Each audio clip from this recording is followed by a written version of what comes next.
Hi guys, welcome back to my Lois. എന്നോ നടന്നൊരു സിനിമയുടെ സെറ്റിലേക്ക് നമ്മൾ എത്തിച്ച് ഇതൊക്കെ ശരിക്കും നടന്നതാണോ എന്ന് തോന്നിപ്പോകുന്ന രീതിയിലുള്ള സിനിമയാണ് രേഖാചിത്രം. കഥയുടെ തുടക്കം രണ്ട് പയ്യന്മാരെ കാണിച്ചുകൊണ്ടാണ്. ബിനു, സജീവ് എന്നാണ് അവരുടെ പേര്.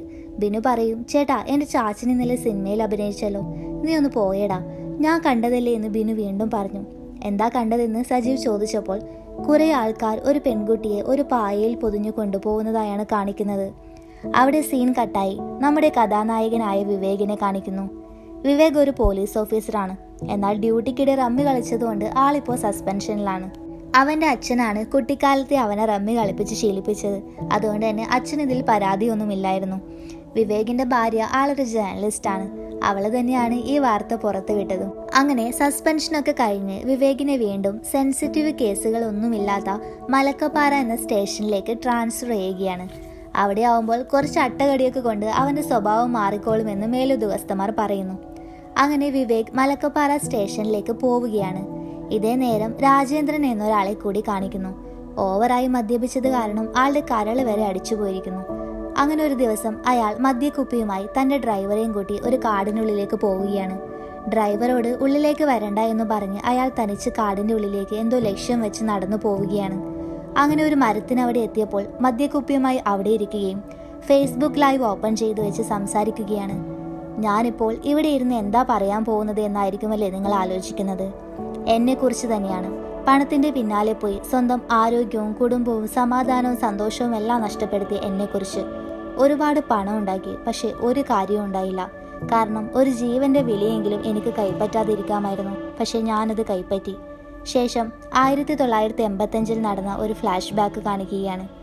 രാജേന്ദ്രനും ആലീസ് ജ്വല്ലറിയുടെ ഉടമയായ വിൻസെന്റും ഫ്രാൻസിസ് തടത്തിൽ എന്നൊരാളും കൂടി ഏകദേശം 18 വയസ്സ് മാത്രം പ്രായമുള്ള ആരാണെന്ന് പോലും അറിയാത്ത ഒരു പെൺകുട്ടിയുടെ ശരീരം ഒരു പായയിൽ പൊതിഞ്ഞ് രാജേന്ദ്രൻ ഇപ്പോൾ വന്നിരിക്കുന്ന സ്ഥലത്ത് കുഴിച്ചിട്ടിരുന്നു. ആ സമയത്ത് ആ പെൺകുട്ടിക്ക് ഒരു തരി ജീവൻ ബാക്കിയുണ്ടായിരുന്നു. എന്നാൽ അവർ ജീവനോടെ ആ പെൺകുട്ടിയെ മണ്ണിനടിയിലേക്ക് കുഴിച്ചു മൂടി. പണത്തിന് വേണ്ടിയാണ് അവർ അതൊക്കെ ചെയ്തതെങ്കിലും ഇപ്പോൾ അതേ സ്ഥലത്തിരുന്ന് കുറ്റബോധം കാരണം എല്ലാം തുടങ്ങിയെടുത്ത് തന്നെ അവസാനിച്ചു എന്ന് പറഞ്ഞ് സ്വയം വെടിവെച്ച് രാജേന്ദ്രൻ ആത്മഹത്യ ചെയ്യുകയാണ്. ഈ വെടിവെച്ച് കേട്ട് രാജേന്ദ്രന്റെ ഡ്രൈവർ പേടിച്ചോടി കാടിനുള്ളിലേക്ക് പോയി. ലൈവ് ആയതുകൊണ്ട് തന്നെ പോലീസും മീഡിയാസും നാട്ടുകാരും ഒക്കെ ഇത് അറിയുകയും മരണം നടന്ന സ്ഥലത്തേക്ക് പോയി തെളിവെടുപ്പ് നടത്താനായും തുടങ്ങി. രാജേന്ദ്രന്റെ ബോഡി അവിടെ നിന്നും മാറ്റിയതിനു ശേഷം രാജേന്ദ്രൻ പറഞ്ഞ പെൺകുട്ടിയുടെ ബോഡിക്ക് വേണ്ടി അവിടെ തിരച്ചിൽ നടക്കുകയാണ്. ഇതേ നേരം ആലീസ് ജ്വല്ലറിയുടെ ഉടമയായ വിൻസെന്റിനെ കാണിക്കുന്നു. ആളൊരു കോടീശ്വരനാണ്. വിൻസെന്റ് ഭാര്യ ആലീസ് തളർന്നു കിടപ്പിലാണ്. അവന് ഭാര്യയോട് വളരെ സ്നേഹമായിരുന്നു. അവൻ അവളെ വളരെ സ്നേഹത്തോടെ കെയർ ചെയ്യുന്നു. ഇതേ സമയം അവരുടെ മകൻ ലൈവിൽ കണ്ട വാർത്തയുമായി വിൻസെന്റിന്റെ അടുത്തേക്ക് പോയി ഇതൊക്കെ ആരാ അപ്പ എന്ന് ചോദിക്കുന്നു. എന്നാൽ വിൻസെന്റ് അതിനെക്കുറിച്ച് മറുപടിയൊന്നും പറയാതെ നീ താഴേക്ക് പോയിക്കോളൂ, ഞാൻ വരാമെന്ന് പറഞ്ഞ് കാര്യമായി എന്തൊക്കെയോ ചിന്തിക്കുകയാണ്. ഇതേ സമയം വിവേകൻ ടീമും അവിടെയൊക്കെ കുഴിച്ചിട്ടും ഒന്നും കണ്ടെത്താനായില്ല. നല്ല മഴ പെയ്തതുകൊണ്ട് തന്നെ തൽക്കാലത്തേക്ക് തിരച്ചിൽ സ്റ്റോപ്പ് ചെയ്യുകയും ചെയ്തു. വിവേകിന് സസ്പെൻഷനിലുണ്ടായ നാണക്കേട് മാറ്റിയെടുക്കാനുള്ള ഒരു അവസരമായിരുന്നു ഇത്. അതുകൊണ്ട് തന്നെ അവൻ വളരെ ആത്മാർത്ഥതയോടെ പരിശ്രമിച്ചു കൊണ്ടേയിരുന്നു. അങ്ങനെ ഒരുപാട് കുഴിച്ചു നോക്കിയതിനു ശേഷം അവർക്ക് മണ്ണിന്റെ ഇടയിൽ നിന്നും കുറെ അസ്ഥികൂടവും ഒരു പാദസരവും കിട്ടി. ഡോക്ടർ സാജനും ടീമും അത് ടെസ്റ്റിന് അയച്ച ശേഷം അതൊരു പെൺകുട്ടിയുടേതാണെന്ന് കൺഫേം ചെയ്തു. ഡിവൈഎസ്പി മോഹൻദാസിനായിരുന്നു കേസിന്റെ ഇൻചാർജ്. വിവേകിന്റെ ഈ ആത്മാർത്ഥതയൊക്കെ കണ്ട് അവനെയും കേസ് അന്വേഷണത്തിന്റെ ഭാഗമാക്കി വിവേക് കേസ് അന്വേഷണവും തുടങ്ങി. ആദ്യം അവൻ പോയത് രാജേന്ദ്രനെ പറ്റി അന്വേഷിക്കാനായിരുന്നു. അയാൾക്ക് ഭാര്യയും ഒരു മകനും മാത്രമാണുള്ളത്.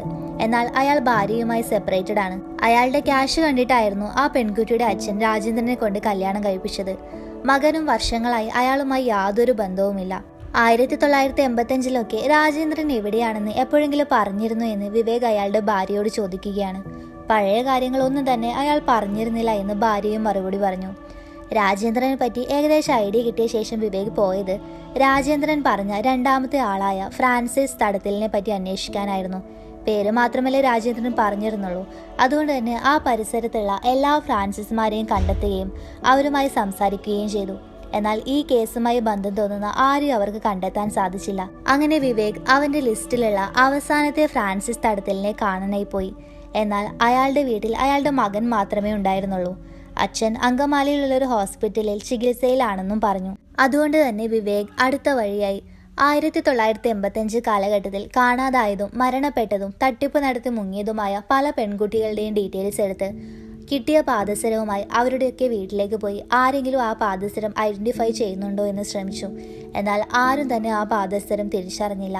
എന്നാൽ അവസാനം ഒരു വൃദ്ധൻ അതെന്റെ മകളുടെയാണെന്നും ആ പാദസരം കണ്ട ഉടനെ എന്റെ പൊന്നു മോളെ എന്ന് പറഞ്ഞ് കരയാനായും തുടങ്ങി. ഇത് കണ്ട വിവേക് അത് അയാളുടെ ആയിരിക്കുമെന്ന് കരുതി അച്ഛന്റെ സാമ്പിൾ എടുത്ത് DNA ടെസ്റ്റിനായി അയച്ചു കൊടുത്തു. ശേഷം ഈ കാര്യങ്ങളൊക്കെ വിവേക് മോഹൻദാസിനെ റിപ്പോർട്ട് ചെയ്തു.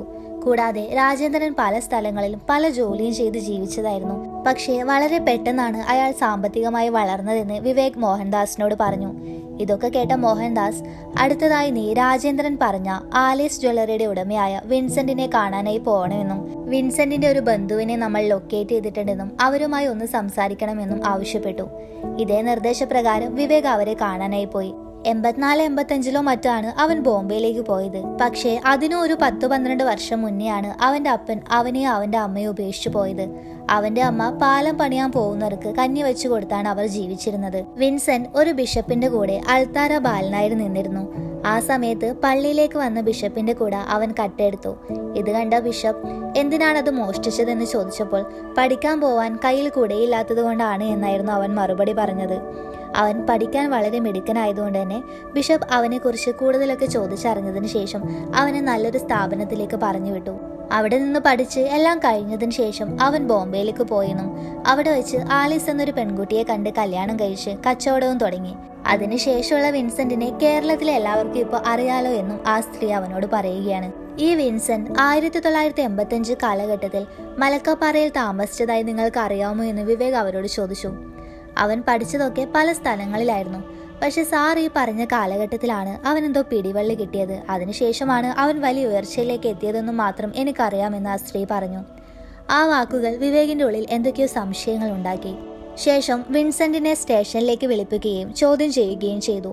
ഈ പെൺകുട്ടിയെ കുഴിച്ചിട്ടെന്ന് രാജേന്ദ്രൻ പറയുന്ന സമയത്ത് നിങ്ങൾ മലക്കപ്പാറയിലുള്ള ബിഷപ്പിന്റെ കൂടെ താമസിച്ചതായി തെളിവുകൾ കിട്ടിയിട്ടുണ്ടെന്നും അതിനടുത്ത് നിന്നാണ് ഈ സ്കെൽട്ടൻ കിട്ടിയതെന്നും അതിനെപ്പറ്റി നിങ്ങൾക്ക് എന്താണ് പറയാനുള്ളതെന്നും അവൻ ചോദിച്ചു.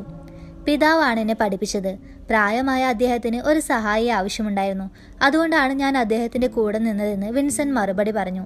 തുടർന്ന് വിവേക് ചോദിച്ച ചോദ്യങ്ങൾക്കൊക്കെ വിൻസെന്റിന്റെ അഡ്വക്കേറ്റ് ആയിരുന്നു മറുപടി പറഞ്ഞുകൊണ്ടിരുന്നത്.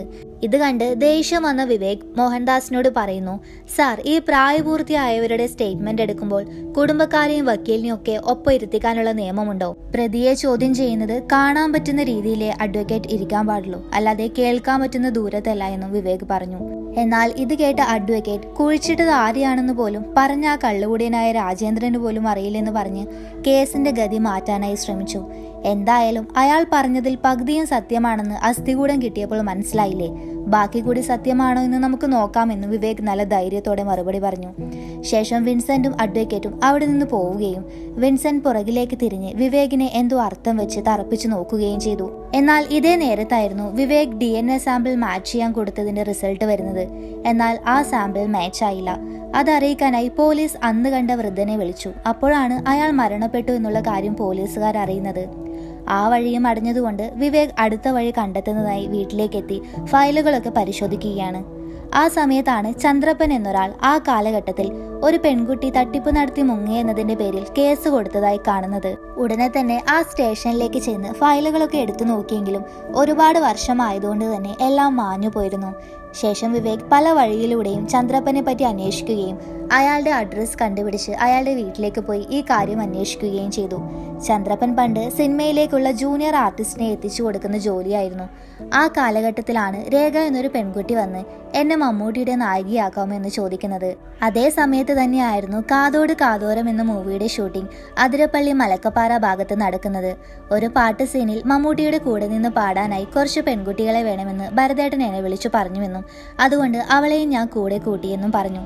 പക്ഷേ എന്റെ കഷ്ടകാലത്തിന് അവൾ ഷൂട്ടിംഗ് പൂർത്തിയാകുന്നതിന് മുന്നേ ഒരു ദിവസത്തെ ഷൂട്ടിങ്ങിന് ശേഷം അവിടെ നിന്നും മുങ്ങി. ആ കാലഘട്ടത്തിലൊക്കെ ഒരു ജൂനിയർ ആർട്ടിസ്റ്റിനെ കിട്ടാൻ വലിയ ബുദ്ധിമുട്ടായിരുന്നു. അതുകൊണ്ട് തന്നെ ഭരതേട്ടന്റെ കയ്യിൽ നിന്ന് എനിക്ക് ഒരുപാട് ചീത്ത കേൾക്കേണ്ടി വന്നെന്നും ഓഡിറ്ററുടെ നിർദ്ദേശപ്രകാരം ജൂനിയർ ആർട്ടിസ്റ്റ് മുങ്ങിയതുകൊണ്ട് തന്നെ പോലീസിൽ കേസ് കൊടുത്തിരുന്നു. പക്ഷേ എന്തോ തട്ടിപ്പ് നടത്തി മുങ്ങിയെന്നും പറഞ്ഞ് പോലീസ് ആ കേസ് ക്ലോസ് ചെയ്തു. പിന്നീട് പല സ്ഥലങ്ങളിലും പല സിനിമകളിലും അവൾ ഉണ്ടോ എന്ന് ഞാൻ അന്വേഷിച്ചിരുന്നു. പക്ഷെ അവൾ പിന്നീട് ഞാൻ എങ്ങും കണ്ടില്ല എന്നും പറഞ്ഞു. അവളുടെ വേറെ ഒരു ഡീറ്റെയിൽസും ചന്ദ്രപ്പന് അറിയില്ലായിരുന്നു. ചേട്ടന് ആ പെൺകുട്ടിയുടെ മുഖം ഓർമ്മയുണ്ടോ എന്ന് വിവേക് ചോദിച്ചു. കഴിഞ്ഞ ആഴ്ച വരെ ഞാൻ കണ്ടതല്ലേ എന്ന് പറഞ്ഞ് കാതോട് കാതോരം എന്ന മൂവിയിലെ സോങ്ങിൽ അവൾ ഉണ്ടായിരുന്ന ഒരു ഷോട്ട് വിവേകിന് കാണിച്ചു കൊടുത്തു. നമുക്കെല്ലാവർക്കും ഏറെ സുപരിചിതമായ ദേവദൂതർ പാടി എന്ന പാട്ടിൽ ലിസിയുടെ പുറകിലായി അവളെ വിവേക് കണ്ടു. അവളൊരു കന്യാസ്ത്രീയുടെ വേഷത്തിലായിരുന്നു അഭിനയിച്ചിരുന്നത്. ശേഷം വിവേക് ഈ കാര്യങ്ങളൊക്കെ മോഹൻദാസിനെ അറിയിച്ചു. അതുകൂടാതെ ഈ രാജേന്ദ്രൻ മരിക്കുന്നതിന് തൊട്ടു മുമ്പുള്ള ദിവസങ്ങളിലെ കോളുകളിൽ ഒരു നമ്പർ ഇപ്പോഴും സ്വിച്ച്ഡ് ഓഫ് ആണെന്നും സൈബർ സെൽ വഴി ഡീറ്റെയിൽസ് എടുത്തപ്പോൾ അയാളെ വിളിക്കാൻ മാത്രമാണ് ആ സിം യൂസ് ചെയ്തിരുന്നത് എന്നും അവർ മനസ്സിലാക്കി. വിവേക് അയാളെ കണ്ടെത്താനായി ശ്രമിക്കുകയും അതിന്റെ കൂടെ സൈബർ സെല്ലിന്റെ സഹായത്തോടെ രേഖയുടെ ഫോട്ടോ ഡെവലപ്പ് ചെയ്തെടുക്കുകയും ചെയ്തു. ഇതേ നേരം പോലീസിന്റെ നീക്കങ്ങളൊക്കെ വിൻസെന്റും അഡ്വക്കേറ്റും കൂടി നിരീക്ഷിക്കുന്നുണ്ടായിരുന്നു. അഡ്വക്കേറ്റ് രേഖയുടെ ഒരു ഫോട്ടോ കാണിച്ചു കൊടുത്ത് ഈ പെൺകുട്ടിയെ പറ്റിയാണ് പോലീസ് ഇപ്പോൾ അന്വേഷിക്കുന്നത് എന്ന് പറഞ്ഞു. ഇത് കണ്ടതും വിൻസെന്റ് ആകെ വെപ്രാളപ്പെടുന്നു. ഉടനെ തന്നെ അഡ്വക്കേറ്റിനെ മന്ത്രിമാരുടെ അടുത്തേക്ക് പറഞ്ഞുവിട്ട് അവരുടെ വഴിവിട്ട ഇടപാടുകളുടെ ഫയലൊക്കെ കാണിച്ചു ഭീഷണിപ്പെടുത്ത് ആ പെൺകുട്ടിയുടെ അന്വേഷണം ഇനി മുന്നോട്ട് പോവാൻ പാടില്ലെന്ന് പറഞ്ഞു. ഇതേ നേരം വിൻസെന്റിന്റെ തെളിവുകൾ ഇല്ലാതാക്കാനായി അവർ ചന്ദ്രപ്പനെയും കൊന്നുകളഞ്ഞു. ഇതറിഞ്ഞ വിവേക് സംഭവ സ്ഥലത്ത് എത്തിയപ്പോൾ അവൻ ഒരു കാര്യം ഉറപ്പിച്ചു. കേസ് പോകുന്നത് ശരിയായ ദിശയിലേക്കാണെന്ന്. അവൻ തിരഞ്ഞ പെൺകുട്ടി രേഖ തന്നെയാണെന്നും ഉറപ്പിച്ചു. എന്നാൽ അപ്പോഴേക്കും വിൻസെന്റിന്റെ ഇൻഫ്ലുവൻസ് കൊണ്ട് വിവേകിനെ ആ കേസ് അന്വേഷണത്തിൽ നിന്നും മാറ്റുകയും അവനെ ട്രാഫിക്കിലേക്ക് ഷിഫ്റ്റ് ചെയ്യുകയും ചെയ്തിരുന്നു.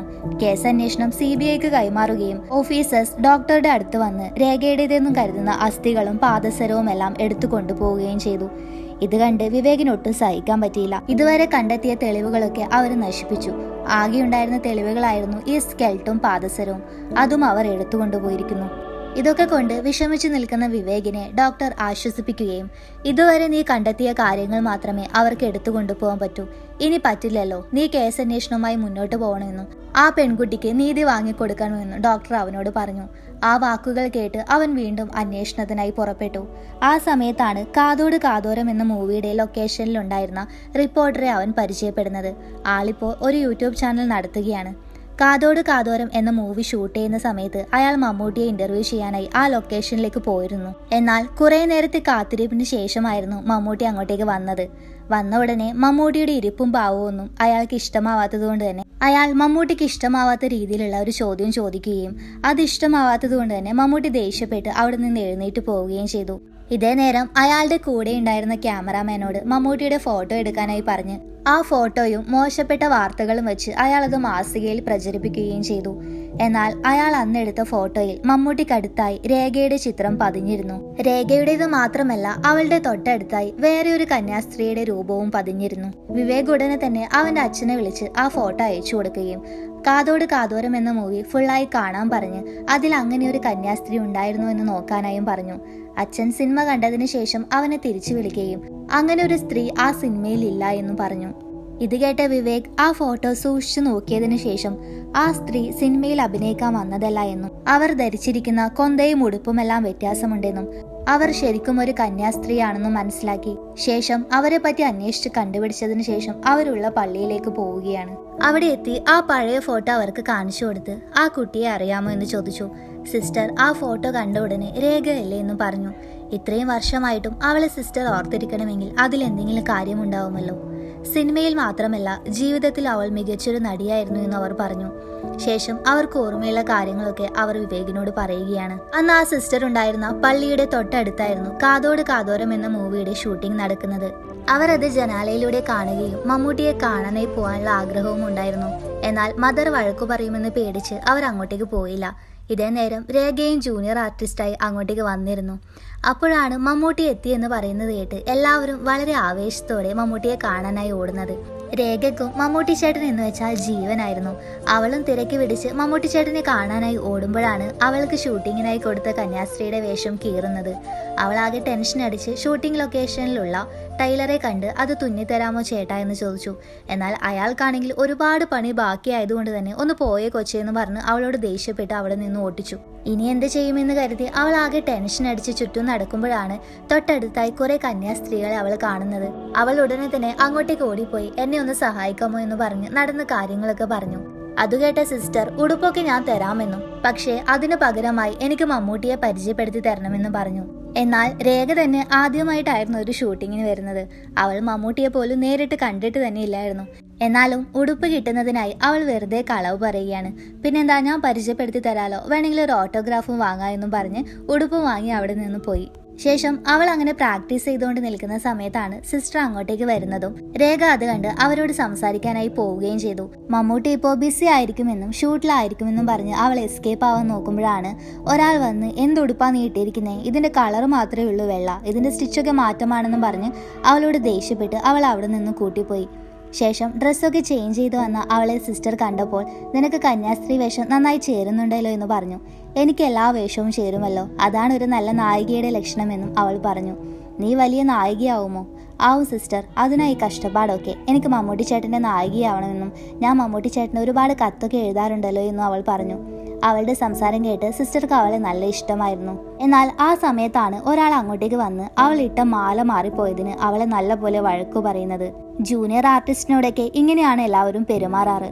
മമ്മൂട്ടിയെ അറിയാമെന്നൊക്കെ ഞാൻ വെറുതെ ഉടുപ്പ് കിട്ടാൻ വേണ്ടി കളവ് പറഞ്ഞതാണെന്നും നമുക്കൊന്നും പുള്ളിയുടെ അടുത്ത് തന്നെ പോകാൻ പറ്റില്ല എന്നും അവൾ പറഞ്ഞു. ഇത് കേട്ട ആ സിസ്റ്റർ നിനക്ക് നിന്റെ മമ്മൂട്ടി ചേട്ടനെ കാണണോ എന്നും പറഞ്ഞ് അവളെയും കൂട്ടി മമ്മൂട്ടിയുടെ അടുത്തേക്ക് ഓടുകയാണ്.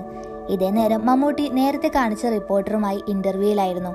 ആ റിപ്പോർട്ടർ ആണെങ്കിൽ ആളൊരു പ്രത്യേക സ്വഭാവക്കാരനായിരുന്നു. താങ്കളുടെ കഴിഞ്ഞ കുറെ ചിത്രങ്ങൾ വെറും പരാജയമായിരുന്നല്ലോ. കഥകളുടെ പാഴ്ചകളാണോ അതോ താങ്കൾ ഒരു താരമാവാൻ ശ്രമിക്കുന്നതാണോ പരാജയത്തിന് കാരണമെന്ന് അയാൾ ചോദിച്ചതും അതിഷ്ടപ്പെടാതെ മമ്മൂട്ടി ദേഷ്യപ്പെട്ട് അവിടെ നിന്ന് പോവുകയും ചെയ്തു. എന്നാൽ ഇതേ നേരമായിരുന്നു രേഖയും സിസ്റ്ററും അങ്ങോട്ടേക്ക് ഓടി വന്നത്. തൊട്ടടുത്തായി മമ്മൂട്ടിയെ കണ്ടതും അവർ മമ്മൂട്ടിയെ വളരെ സ്നേഹത്തോടെയും അത്ഭുതത്തോടെയും നോക്കി നിൽക്കുകയും ചെയ്തു. ഇതേ നേരമായിരുന്നു ആ റിപ്പോർട്ടറുടെ കൂടെ വന്ന ക്യാമറാമാൻ മമ്മൂട്ടിയുടെ ഫോട്ടോ എടുത്തതും അതിൽ രേഖയും ആ സിസ്റ്ററും പതിഞ്ഞതും. ആ ഫോട്ടോ ആയിരുന്നു അന്ന് ആ റിപ്പോർട്ടർ വിവേകിന് കൊടുത്തത്. ശേഷം അന്ന് രാത്രി വീണ്ടും ആ പാട്ടിന്റെ ഷൂട്ടിംഗ് നടക്കുകയായിരുന്നു. അന്ന് വീണ്ടും രേഖ അവളുടെ മമ്മൂട്ടി ചേട്ടനെ അടുത്തു കണ്ടു. അവൾ സ്നേഹത്തോടെ മമ്മൂട്ടിയെ നോക്കി നിൽക്കുകയും ചെയ്തു. എന്നാൽ അന്ന് നല്ല മഴ പെയ്യുകയും ഷൂട്ടിംഗ് തൽക്കാലത്തേക്ക് നിർത്തിവെക്കുകയും ചെയ്തു. ഇത്രയും പേരുള്ള റൂമിൽ നീ എന്തിനാ നേരം വെളുപ്പിക്കുന്നേ? നീ എൻ്റെ മഠത്തിലേക്ക് വാ, ഇന്ന് അവിടെ ഉറങ്ങാം, ഞാനാ ഇന്ന് അവിടുത്തെ സീനിയർ എന്നും പറഞ്ഞ് ആ സിസ്റ്റർ അവളെയും കൂട്ടി മഠത്തിലേക്ക് പോയി. മഠത്തിലെത്തി അവിടെയുള്ള എല്ലാവരെയും പരിചയപ്പെട്ട് അവരുടെ കൂടെ ഇരുന്ന് രേഖ ഭക്ഷണവും കഴിച്ചു. ആ സമയം അവിടുത്തെ ജോലിക്കാരിയായ പുഷ്പ അവൾക്ക് നല്ല ചിക്കൻ കറിയൊക്കെ ഉണ്ടാക്കി കൊടുത്തിരുന്നു. എന്നാൽ അവൾ അത് കഴിച്ചില്ല. ശേഷം ഇന്നൊരു നല്ല ദിവസമാണെന്നും എന്നോട് ഇതുവരെ സിസ്റ്ററിനെ പോലെ ആരും ഇത്ര സ്നേഹത്തോടെയൊന്നും പെരുമാറിയിട്ടില്ല എന്നും അവൾ പറഞ്ഞു.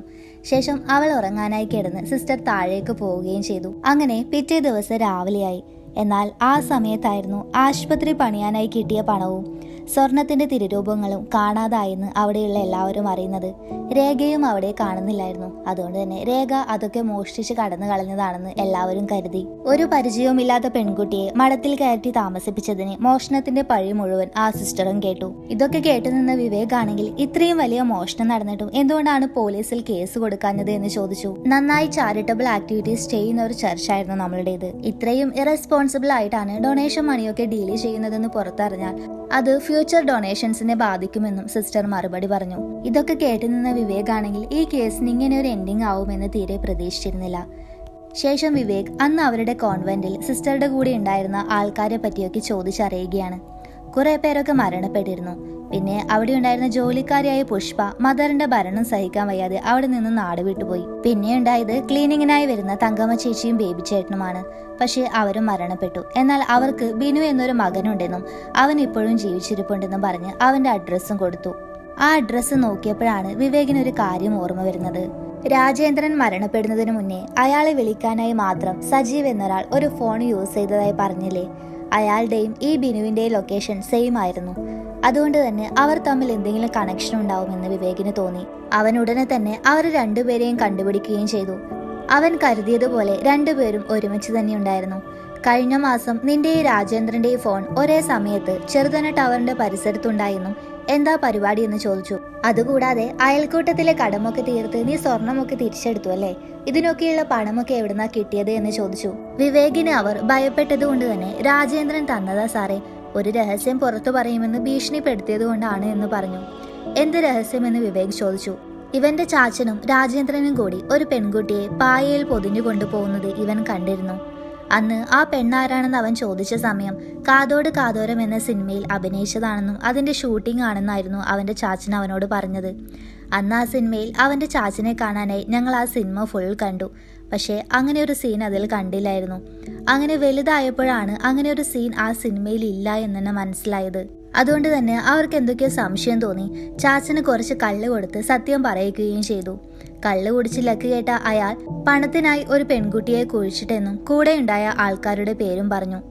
അതിൽ അവരുടെ ചാച്ചൻ പറഞ്ഞ രാജേന്ദ്രൻ എന്നൊരാളെ അവർക്ക് നേരത്തെ അറിയാമായിരുന്നു. അവർ എല്ലാവരുടെയും വീട്ടിലൊക്കെ ജോലിക്ക് പോയിക്കൊണ്ടിരുന്ന ആളായിരുന്നു. എന്നാൽ പെട്ടെന്നാണ് അയാൾ നല്ല നിലയിലെത്തിയത്.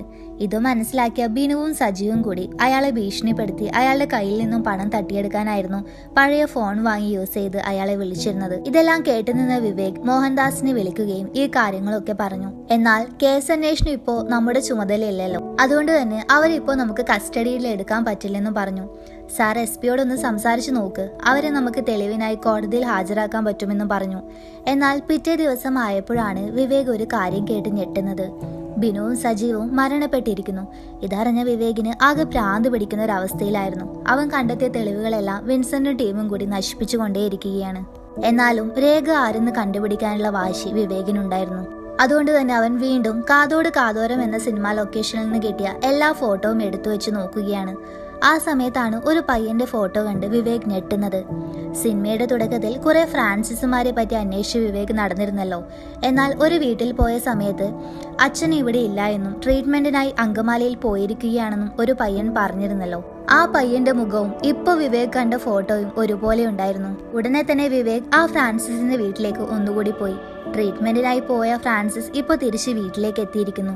ഈ ഫ്രാൻസിസിന്റെ പണ്ടത്തെ മുഖവും അയാളുടെ മകന്റെ മുഖവും ഒരുപോലെ ആയതുകൊണ്ട് തന്നെ വിവേകിന് അയാളെ വളരെ പെട്ടെന്ന് തന്നെ ഐഡന്റിഫൈ ചെയ്യാൻ പറ്റി.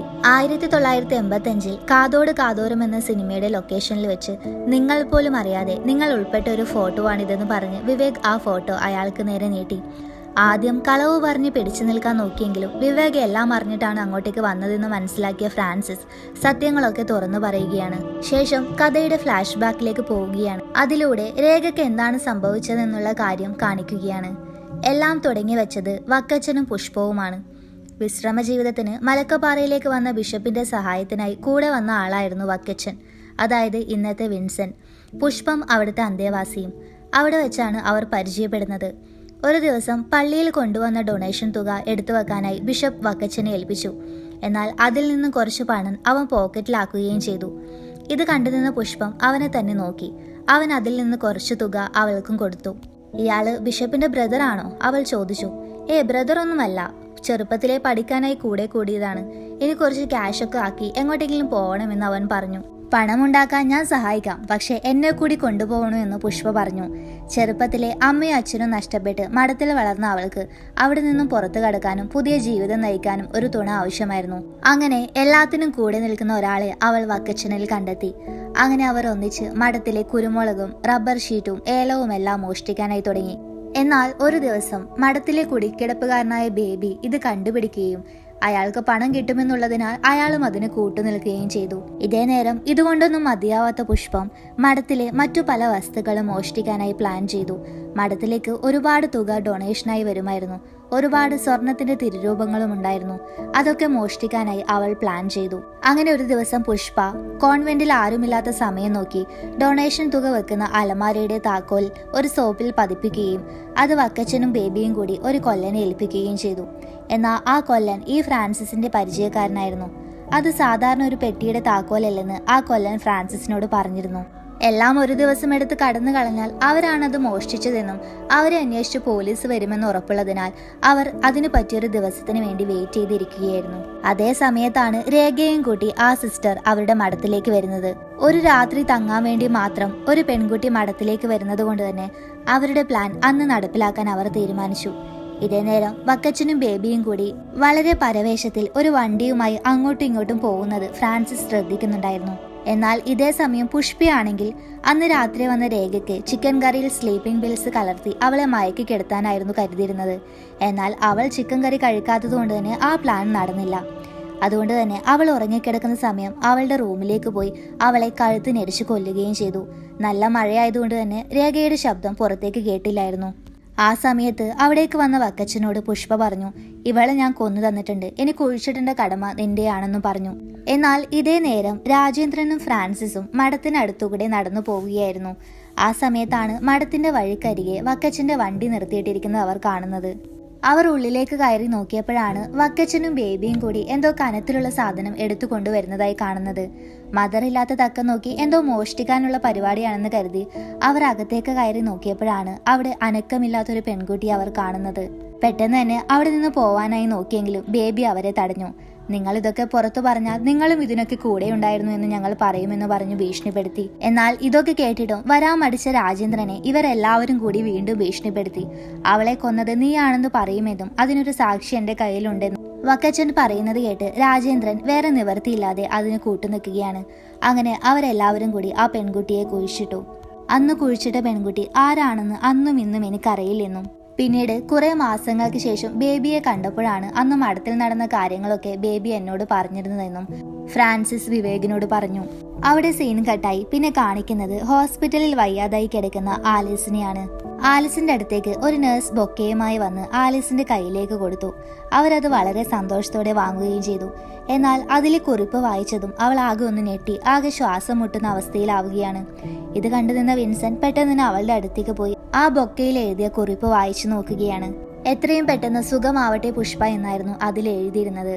ആലീസ് തന്നെയാണ് പുഷ്പ എന്നറിഞ്ഞത് ആരായിരിക്കും എന്ന് കരുതിയായിരുന്നു അവർ ആകെ ടെൻഷൻ അടിച്ചത്. വിൻസെന്റ് ഉടനെ തന്നെ ആ ബൊക്ക അവിടെ വെച്ചത് ആരാണെന്ന് നോക്കാനായി വെപ്രാളപ്പെട്ട് പുറത്തേക്ക് പോവുകയാണ്.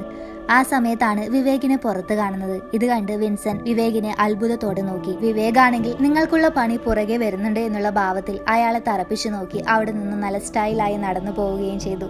ഇത് മനസ്സിലാക്കിയ ആലീസ് ആണെങ്കിൽ വക്കച്ച അവനെല്ലാം അറിഞ്ഞല്ലേ, എന്നാൽ അവൻ ഇനി വേണ്ട എന്നും പറഞ്ഞു. ഇതേ നേരം വിവേകാണെങ്കിൽ അവന്റെ ഫൈൻഡിങ്സ് ഒക്കെ SP കണ്ട് പറഞ്ഞിരുന്നു. അന്നത്തെ പുഷ്പ തന്നെയാണ് ഇന്നത്തെ ആലീസ്, ഇന്നത്തെ വിൻസെന്റ് തന്നെയാണ് അന്നത്തെ വക്കച്ചൻ. എന്നാൽ ഇതൊക്കെ കേട്ട SP പറഞ്ഞു, ഇതുകൊണ്ട് മാത്രം ഒന്നും പൂർണ്ണമാകില്ല. ഇപ്പോഴും രേഖ ആരാണെന്നുള്ള കാര്യം അപൂർണമാണ്. അതുകൊണ്ട് അവളെക്കുറിച്ച് കണ്ടെത്താനായും പറഞ്ഞു. വിവേക് അവിടെ നിന്ന് ഇറങ്ങി വീട്ടിലേക്ക് പോവുകയായിരുന്നു. ആ സമയത്താണെങ്കിൽ ഒട്ടും പ്രതീക്ഷിക്കാതെ വിവേകിന് ഒരു വണ്ടി വന്നിടിക്കുകയും അവൻ ഹോസ്പിറ്റലിൽ അഡ്മിറ്റ് ആവുകയും ചെയ്തു. എന്നാൽ വളരെ നിസ്സാരമായ പരിക്കുകൾ മാത്രമേ അവനുണ്ടായിരുന്നുള്ളൂ. ഇത് ചെയ്തത് വിൻസെന്റും ടീമുമായിരുന്നു. ഇതേ നേരം രേഖയുമായി ബന്ധപ്പെട്ട ഒരു ആർട്ടിക്കിൾ വിവേകിന്റെ ഭാര്യ പത്രത്തിൽ കൊടുക്കുകയും ചെയ്തു. ഇനി രേഖ ആരാണെന്ന് കണ്ടെത്താനായി എന്ത് ചെയ്യുമെന്ന് കരുതി വിവേക് വിഷമിച്ചിരിക്കുമ്പോഴാണ് വളരെ അപ്രതീക്ഷിതമായി സിനിമാ നടൻ ജഗദീഷിന്റെ കോൾ വിവേകിന്റെ ഭാര്യയുടെ ഫോണിലേക്ക് വരുന്നത്. രേഖയെക്കുറിച്ചുള്ള ആർട്ടിക്കിൾ ജഗദീഷ് വായിച്ചതുകൊണ്ടാണ് അവരെ വീട്ടിലേക്ക് വിളിപ്പിച്ചത്. യാദൃശ്ചികമായാണ് ഞാൻ ഈ ആർട്ടിക്കിൾ കാണുന്നത്. മമ്മൂട്ടി ചേട്ടൻ എന്ന് വിളിച്ച് കത്തെഴുതുന്ന രേഖയെപ്പറ്റി നിങ്ങൾ പറഞ്ഞിരുന്നല്ലോ. അത് കണ്ടപ്പോൾ എനിക്കൊരു സംശയം തോന്നി. എന്റെ മുത്താരംകുന്ന് PO എന്ന സിനിമയിലും മമ്മൂട്ടി ചേട്ടൻ എന്ന് വിളിക്കുന്ന ഒരു പെൺകുട്ടിയെ കുറിച്ച് പറയുന്നുണ്ട്. കടുത്ത മമ്മൂട്ടി ആരാധികയായ അമ്മിണി എന്നൊരു പെൺകുട്ടി. ആ കഥാപാത്രത്തിന്റെ സൃഷ്ടിക്ക് പിന്നിൽ ഒരു കഥയുണ്ട്. 1984 എന്റെ ആദ്യ ചിത്രമായ മൈ ഡിയർ കുട്ടിച്ചാത്തൻ റിലീസാവുന്നത്. അതിനുശേഷം അധ്യാപനത്തിൽ നിന്നും അഭിനയത്തിലേക്ക് എന്ന തലക്കെട്ടിൽ മാസികയിൽ ഒരു ആർട്ടിക്കിൾ വന്നിരുന്നു. അത് വായിച്ചതുകൊണ്ട് രേഖ എന്നൊരു പെൺകുട്ടി ജഗദീഷിന്റെ അഭിനയത്തെ പ്രശംസിച്ചുകൊണ്ട് ഒരു കത്ത് എഴുതിയിരുന്നു. ജഗദീഷിന്റെ അഭിനയ ജീവിതത്തിലെ ആദ്യത്തെ പ്രശംസയായതുകൊണ്ട് തന്നെ അവൻ ആ കത്തിന് മറുപടി നൽകി. അത് അവൾക്ക് വളരെ സന്തോഷമാവുകയും വീണ്ടും ഒരുപാട് കത്തുകൾ എഴുതാനും തുടങ്ങി. ജഗദീഷ് അതിന് മറുപടിയും കൊടുത്തു തുടങ്ങി. അവളുടെ കത്തിൽ മമ്മൂട്ടിയോടുള്ള സ്നേഹവും മമ്മൂട്ടിയോടുള്ള ആരാധനയും ഒക്കെ അവൾ എഴുതിയിരുന്നു. പിന്നീട് വീട്ടുകാരെ ഉപേക്ഷിച്ചാണെങ്കിലും ഞാൻ സിനിമയിലേക്ക് വരും എന്ന് അവൾ കത്തെഴുതിയത് കണ്ട് ജഗദീഷ് അതിന് മറുപടിയായി വീണ്ടും ഒരു കത്തെഴുതി. ഞാൻ എൻ്റെ പഠനമൊക്കെ കഴിഞ്ഞതിന് ശേഷമാണ് സിനിമയിലേക്ക് വന്നതെന്നും വിദ്യാഭ്യാസത്തിന് വളരെ ഇമ്പോർട്ടൻസ് കൊടുക്കണമെന്നും വളരെ ആലോചിച്ച് വേണം ഓരോ തീരുമാനമെടുക്കാനെന്നും പറഞ്ഞിരുന്നു. എന്നാൽ അതിനുശേഷം ജഗദീഷിന് ആ കത്തിന് മറുപടി ഒന്നും കിട്ടിയിരുന്നില്ല. ഞാനാണ് മുത്താരംകുന്ന് PO എന്ന സിനിമയിലെ കഥ എഴുതിയതും തിരക്കഥയും സംഭാഷണവും രചിച്ചത് ശ്രീനിവാസൻ ചേട്ടനുമാണ്. രേഖയിൽ നിന്നുമാണ് ആ സിനിമയിലെ അമ്മിണിക്കുട്ടി എന്ന കഥാപാത്രത്തിന്റെ പിറവിയെന്നും പറഞ്ഞു. സിനിമയിലെ അമ്മിണിക്കുട്ടിയുടെ വീട്ടുപേരും അവന് കത്തെഴുതിയിരുന്ന രേഖയുടെ വീട്ടുപേരും സെയിം ആയിരുന്നു. KJ ഹൗസ്, കന്യാകുമാരി ആയിരുന്നു അവളുടെ കത്തിലെ ഫ്രം അഡ്രസ് എന്നും വിവേക് ഒന്ന് അന്വേഷിച്ചു നോക്കൂ എന്നും ജഗദീഷ് പറഞ്ഞു. ഇത് കേട്ടതും വിവേകിന് വളരെ സന്തോഷമാവുകയും ജഗദീഷിനോടൊരു നന്ദി പറഞ്ഞ് അവിടെ നിന്നും ഇറങ്ങി കന്യാകുമാരിയിലേക്ക് പോവുകയും ചെയ്തു. അവിടെ എത്തി രേഖയുടെ വീട് കണ്ടുപിടിച്ചു. അവിടെ രേഖയുടെ അനുജത്തിയായ ആശയും അവരുടെ കുട്ടികളും മാത്രമായിരുന്നു ഉണ്ടായിരുന്നത്. 1982 ഞങ്ങൾ കന്യാകുമാരിയിലേക്ക് വരുന്നതെന്നും ഇവിടെ വന്നതിന് ശേഷമാണ് ചേച്ചിക്ക് സിനിമാ മോഹം വന്നതെന്നും അവൾ പറഞ്ഞു. രേഖയ്ക്ക് അച്ഛനും അമ്മയും അനുജത്തിയുമായിരുന്നു ഉണ്ടായിരുന്നത്. അവരുടെ വീടിനടുത്തുള്ള കടയിൽ നിന്നും CD വാങ്ങിയാണ് അവൾ സിനിമ കണ്ടിരുന്നത്. തൃഷ്ണ എന്ന മമ്മൂട്ടി സിനിമ കണ്ടതിന് ശേഷമാണ് അവൾ മമ്മൂട്ടിയുടെ കടുത്ത ആരാധികയായി മാറിയത്. മമ്മൂട്ടിയുടെ ഡയലോഗുകളൊക്കെ പറഞ്ഞ് അവൾ അന്നേ അഭിനയിക്കുമായിരുന്നു. സിനിമയിൽ വളരെ വലിയൊരു ഭാവി ഉണ്ടാവേണ്ട ഒരു പെൺകുട്ടിയായിരുന്നു രേഖ. വാരികയിൽ കണ്ട അഡ്രസ്സുകളൊക്കെ വെച്ച് അവൾ മമ്മൂട്ടിക്കും പല സിനിമാക്കാർക്കും കത്തുകൾ എഴുതാനായി തുടങ്ങി. എന്നാൽ അങ്ങനെ ഒരു ദിവസം ജഗദീഷിന്റെ മറുപടി കത്ത് അവളുടെ വീട്ടിലേക്ക് വരികയും അവളുടെ അച്ഛൻ അത് വാങ്ങുകയും ചെയ്തു. അത് കണ്ടതിന് ശേഷം നീ കത്തയച്ചിട്ടാണോ സിനിമാക്കാർ നിനക്ക് മറുപടി അയക്കുന്നത് എന്നും പറഞ്ഞ് അവളെ നല്ലപോലെ അടിക്കുകയും ചെയ്തു. അവൾ ദേഷ്യപ്പെട്ട് റൂമിൽ കയറി വാതിലടിച്ചു. പിന്നീട് അവളെ ആ വീട്ടുകാർ കണ്ടിട്ടേ ഇല്ലായിരുന്നു. അന്ന് അവൾ നാടുവിട്ടിറങ്ങി. വർഷങ്ങൾ പിന്നിട്ടു. അച്ഛനും അമ്മയും മരിച്ചിട്ടും ചേച്ചി എന്തെങ്കിലും തിരിച്ചു വരുമെന്ന പ്രതീക്ഷയിൽ ആശ അവിടെ തന്നെ താമസിക്കുകയാണ്. ഇതൊക്കെ കേട്ട വിവേക് രേഖയുടെ പാദസരം ആശയുടെ കയ്യിലേക്ക് വെച്ചു കൊടുത്തു. അവിടെ സീൻ കട്ടായി വിൻസെന്റിനെയാണ് കാണിക്കുന്നത്. വിൻസെന്റിന്റെ മകൻ അവരുടെ അടുത്തേക്ക് വന്ന് അമ്മ ആലീസ് ആണോ അതോ പുഷ്പയാണോ എന്ന് ചോദിച്ച് അവിടെ നിന്ന് ദേഷ്യപ്പെട്ട് ഇറങ്ങിപ്പോയി. വക്കച്ച, ഇത്രയും കാലം നമ്മുടേതൊരു നല്ല യാത്രയായിരുന്നു. ഇപ്പോൾ എല്ലാവരും എല്ലാം അറിഞ്ഞു. എന്നെ ഉടനെ തന്നെ പോലീസ് കൊണ്ടുപോകുമെന്നും പറഞ്ഞ് ആലീസ് കരയാനായി തുടങ്ങി. ഇല്ല ആലീസെ, നിന്നെ ആരും കൊണ്ടുപോവില്ല, നിന്നെ ഞാൻ ആർക്കും വിട്ടുകൊടുക്കില്ല എന്ന് പറഞ്ഞ് വിൻസെന്റ് അവളുടെ വായും മൂക്കും അടിച്ചു പിടിച്ച് അവളെ ശ്വാസം മുട്ടിച്ചു കൊന്നു. രേഖയ്ക്കുണ്ടായ പോലൊരു മരണം ഇപ്പോൾ പുഷ്പയ്ക്കും സംഭവിച്ചിരിക്കുന്നു. ഇതേ നേരം ആശയുടെ സാമ്പിൾ എടുത്ത് അവൻ DNA മാച്ച് ചെയ്യാനായി കൊടുത്തിരുന്നു. അതിന്റെ റിസൾട്ട് വരികയും DNA മാച്ച് ആവുകയും ചെയ്തു. അങ്ങനെ ഈ സത്യങ്ങളൊക്കെ മാധ്യമങ്ങളിൽ നിറഞ്ഞു. പോലീസുകാരും മീഡിയാസും വിൻസെന്റിന്റെ വീട്ടിലേക്ക് പോയി അവനെ അറസ്റ്റ് ചെയ്തു. അങ്ങനെ എല്ലാം സമാധാനപരമായി അവസാനിച്ച് വിവേക് വീട്ടിലേക്ക് പോയ സമയത്താണ് അവന് ജഗദീഷിന്റെ കോൾ വരുന്നത്. വിവേകിനെ ഒരാൾ കാണണമെന്ന് പറയുന്നുണ്ട്. ആരാണെന്ന് വിവേക് ചോദിച്ചു. അതിപ്പോൾ പറയുന്നില്ല, അതൊരു സർപ്രൈസ് ആയിരിക്കട്ടെ എന്ന് പറഞ്ഞ് ജഗദീഷ് ഫോൺ കട്ട് ചെയ്തു. ശേഷം രേഖയുടെ ആകെയുണ്ടായ അസ്ഥികൂടം വെച്ച് അവരെല്ലാവരും കൂടി അവളുടെ മരണാനന്തര കർമ്മങ്ങൾ ചെയ്യുകയാണ്. അവിടെ വെച്ച് വിവേക് രേഖയ്ക്ക് ഒരുപാട് പ്രിയപ്പെട്ട ഒരാൾ തന്നുവിട്ടതാണെന്നും പറഞ്ഞ് ആശയുടെ കയ്യിലേക്ക് ഒരു എൻവലപ്പ് കൊടുത്തു. ആശ അത് തുറന്നു നോക്കിയപ്പോൾ അതിൽ രേഖയ്ക്ക് ഏറ്റവും പ്രിയപ്പെട്ട മമ്മൂട്ടി ചേട്ടന്റെ ഫോട്ടോ ആയിരുന്നു. അതിന്റെ പുറകിലായി പ്രിയപ്പെട്ട രേഖയ്ക്ക് ഒരുപാട് സ്നേഹത്തോടെ മമ്മൂട്ടി ചേട്ടൻ എന്ന് എഴുതിയിരുന്നു. രേഖ ഒരുപാട് ആഗ്രഹിച്ചിരുന്ന കത്തായിരുന്നു അത്. ഇതേ സമയം രേഖയുടെ അവസ്ഥ ഓർത്ത് വളരെ വിഷമിച്ചുകൊണ്ട് വിവേക് അവിടെ നിന്ന് നടന്നു പോകുന്നു. അവസാനം കന്യാകുമാരിയിലെ ഒരു കടയിൽ വെച്ച് രേഖ ഒരു മാസിക വാങ്ങുകയും അതിൽ മമ്മൂട്ടിയുടെ ചിത്രത്തിലേക്ക് ഒരു നായികയെ വേണമെന്നുള്ള വാർത്ത വായിക്കുന്നതായും കാണിക്കുന്നു. അത് വായിച്ച് വളരെ പ്രതീക്ഷയോടെ ആകാം രേഖ നാടുവിട്ടു പോയത്. ആ സീൻ കാണിച്ചുകൊണ്ട് സിനിമ ഇവിടെ അവസാനിപ്പിക്കുന്നു. ഒരു പഴയകാല സിനിമയുമായി കണക്ട് ചെയ്ത് ഒരു കുറവുകളും വരുത്താതെ പുതിയൊരു ഇൻവെസ്റ്റിഗേഷൻ ത്രില്ലർ ഡെവലപ്പ് ചെയ്തെടുക്കുകയും അത് പ്രേക്ഷകരുടെ മുന്നിൽ വളരെ ഭംഗിയായി അവതരിപ്പിച്ചതുമാണ് ഈ സിനിമയുടെ വിജയത്തിന്റെ രഹസ്യം. ഇന്നത്തെ ഈ സ്റ്റോറി നിങ്ങൾക്ക് ഇഷ്ടമായോ? ഇഷ്ടമായിട്ടുണ്ടെങ്കിൽ തീർച്ചയായും ലൈക്ക് ചെയ്യുക. ഇതേപോലെയുള്ള നല്ല നല്ല സ്റ്റോറീസ് കേൾക്കുന്നതിനായി ചാനൽ തീർച്ചയായും സബ്സ്ക്രൈബ് ചെയ്യൂ. നിങ്ങൾക്ക് ഏതെങ്കിലും മൂവിയുടെ എക്സ്പ്ലനേഷൻ കേൾക്കാൻ താല്പര്യമുണ്ടെങ്കിൽ അതുകൂടി കമൻറ്റ് ബോക്സിൽ മെൻഷൻ ചെയ്യണം. Thanks for watching. Have A nice day.